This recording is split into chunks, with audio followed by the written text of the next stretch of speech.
வணக்கம். இன்றைக்கி நம்ம ஸ்பிரிச்சுவல் ஜேர்னியில் ரொம்ப நாளைக்கு அப்புறம் நம்ம ஒரு வீடியோ பார்க்க போகிறோம். இது என்னென்னா, சித்தகுரு கிட்ட நாங்கள் நிறைய பேர் இப்போ ஹஸ்பண்ட் ஒய்ஃப்குள்ளே ஒரு அண்டர்ஸ்டாண்டிங்கே இருக்க மாட்டேங்குது. எப்போ பார்த்தாலும் ஒரு சண்டை. நீங்கள் பாருங்கள், வேணால் ஒரு லவ் மேரேஜஸில் கூட லவ் பண்ணும்போது ரொம்ப அன்பாக இருப்பாங்க. ஒருத்தரோட ஒருத்தர் விட்டு கொடுத்துக்கவே மாட்டாங்க. ஆனால் கல்யாணம் ஆனதுக்கப்புறம் ஒருத்தருக்கு ஒருத்தர் ஒத்தே போகாது. இவங்க ஒய்ஃப் சொன்னால் ஹஸ்பண்டுக்கு ஒத்துக்காது, ஹஸ்பண்ட் சொல்கிறது ஒய்ஃப்க்கு ஒத்துக்காது. ரெண்டு பேருக்குள்ளே அந்த ஒற்றுமை குறைய ஆரம்பிக்குது.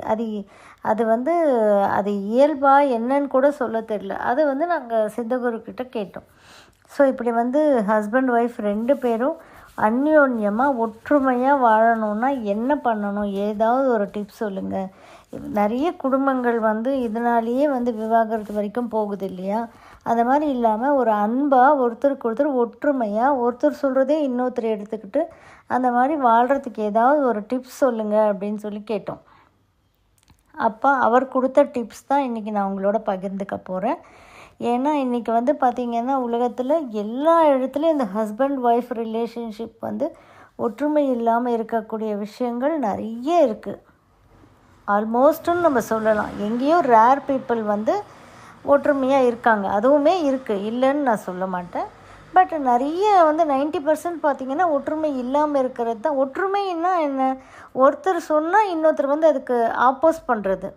அது அப்படி இல்லைன்னு ரெண்டு பேருக்கும் ஒரே மனசு ஒத்த மாதிரி இருக்கிறதே இல்லை இன்னைக்கு காலகட்டங்களில் இல்லையா?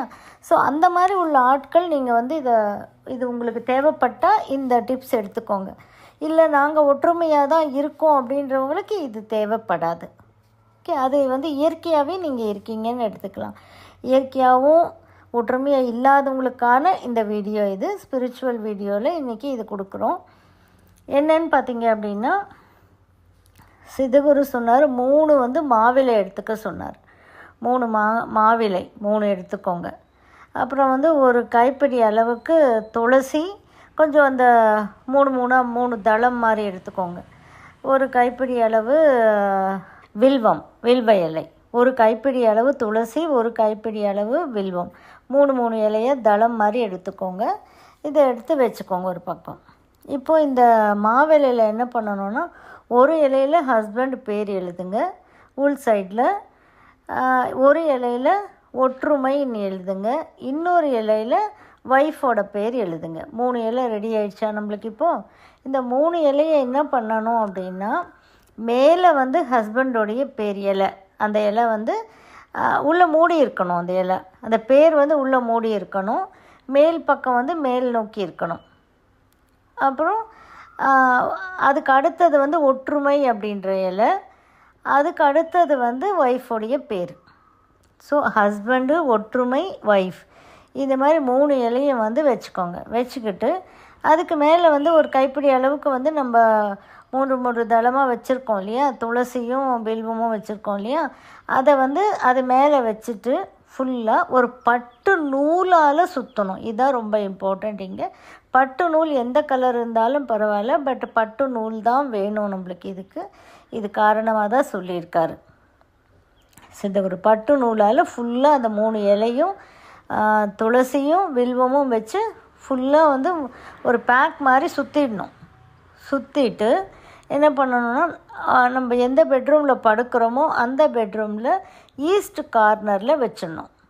அதை ஈஸ்டில் வச்சுட்டு, ஈஸ்ட் கார்னரில் வச்சுட்டு என்றைக்கு வைக்கணும்? இதை அகெயின் பௌர்ணமி அன்னைக்கு வைக்கணும். இது வைக்கிறது பௌர்ணமி அன்னைக்கு வைக்கணும். அப்படியே விட்டுடணும், அவ்வளோதான். அந்த கார்னரில் வச்சுட்டு நம்ம ஈஸ்டில் வச்சுட்டு விட்டுடணும். விட்டுட்டு என்ன பண்ணுறீங்க, அப்புறமா அமாவாசை அன்னைக்கு நீங்கள் அது வரைக்கும் எதுவுமே அதை காதில் போட்டுக்க வேண்டாம், ஒன்றுமே யோசிக்க வேண்டாம் அதை பற்றி. அதுக்கு போய் கற்பூரம் ஏற்றுறது, ஆரத்தி எதுவுமே கிடையாது. அப்படியே வச்சுட்டு விட்டுடணும். ஒரு நல்ல இடத்துல, ஒரு க்ளீனான இடத்துல வச்சுட்டு விட்டுடுறீங்க, அவ்வளோதான். அப்புறமா அமாவாசை அன்னைக்கு எடுத்து, அதுக்குள்ளே அது காஞ்சே போயிருக்கும். ஏன்னா 15 days ஆகிடுது இல்லையா? காஞ்சே போயிருக்கும். அமாவாசை அன்னைக்கு எடுத்து எரிச்சிடணும். ஒரு தீக்குச்சி வச்சிங்கன்னா அது மாயில எல்லாமே காஞ்சு போயிருக்கும். அதனால் அப்படியே எரிஞ்சிடும். எரிஞ்சிட்டோன்னு ஒரு பிளேட்டில் வச்சு எரிச்சிக்கோங்க. எரிச்சிட்டு அந்த சாம்பல் இருக்குது இல்லையா, நல்லா அந்த சாம்பலை வந்து பன்னீர் பாட்டில் வாங்கிட்டு வந்து அந்த பன்னீர் பாட்டிலை வந்து அந்த ஸ்ப்ரே பண்ணுற பாட்டில் மாதிரி எடுத்துக்கோங்க.